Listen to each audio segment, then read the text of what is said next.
Hi, my name is Reyna Crawford. I graduated from St. Francis in 2016, and since then I've attended the University of Calgary working towards my Bachelor of Science with a major in Biomechanics in the Faculty of Kinesiology, and as well for the past 5 years I've been playing for the University of Calgary women's basketball team. I was born in Calgary, Alberta, but then had moved around a bit before returning here for my high school. And within that time, for 10 years, I did live in Lethbridge, where I was often the only kid of color in my class. And I do think that affected how I saw myself, as I wanted nothing more than to fit in and not to stand out. And so often, again, laughing at those microaggressions, always having my hair up and in fear of people coming up to me and trying to pet me. And so I think that has impacted how I viewed myself growing up. And then moving to Calgary, having my eyes open to so many more people of color, so many more people that look like me, so many different cultures being celebrated. It was something that I started to celebrate within myself too. And that's something that I have taken away from being at St. Francis and being in Calgary, as opposed to living in a town like Lethbridge. That has been great for my personal growth and for my own self-identity. Growing up, I've often always played sports, and I've continued to do that since graduating high school. And that's often where I found myself giving back to my community, was being a camp leader or a coach for younger girls.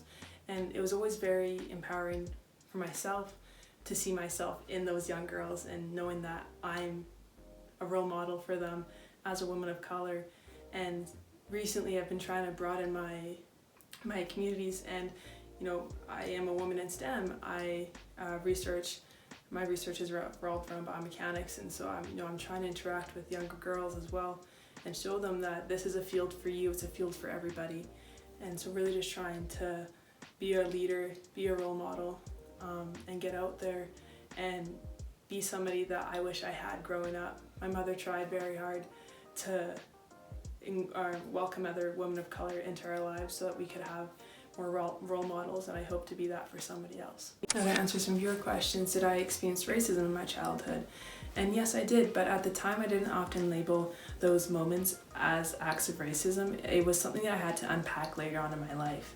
Whether it was random strangers coming up to my family and talking to my mother as a French-Canadian Métis white passing woman and looking at us three, my sisters and I, and saying, "Oh, they're so cute, where'd you get them from?"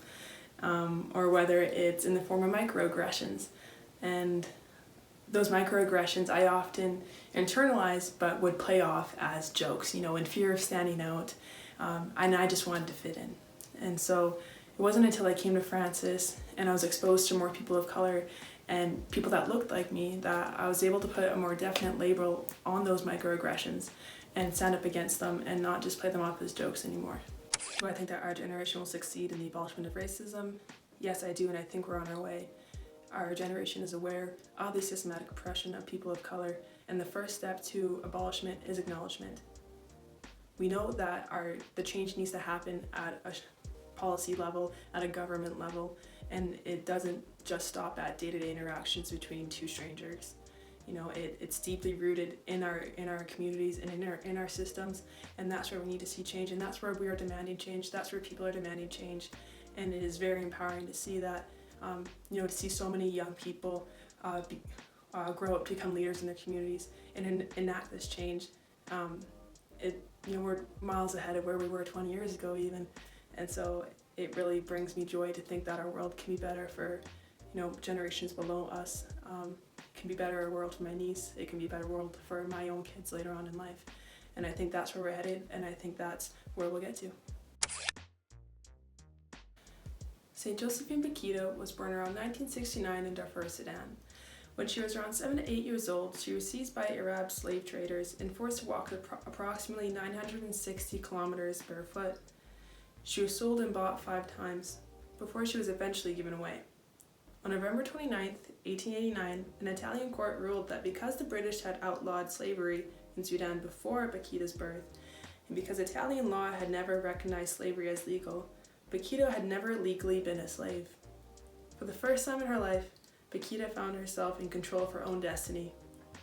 On January 9, 1890, Bakita was baptized, was confirmed, and received her first communion. Paquita would live a deeply religious life until she passed in 1947.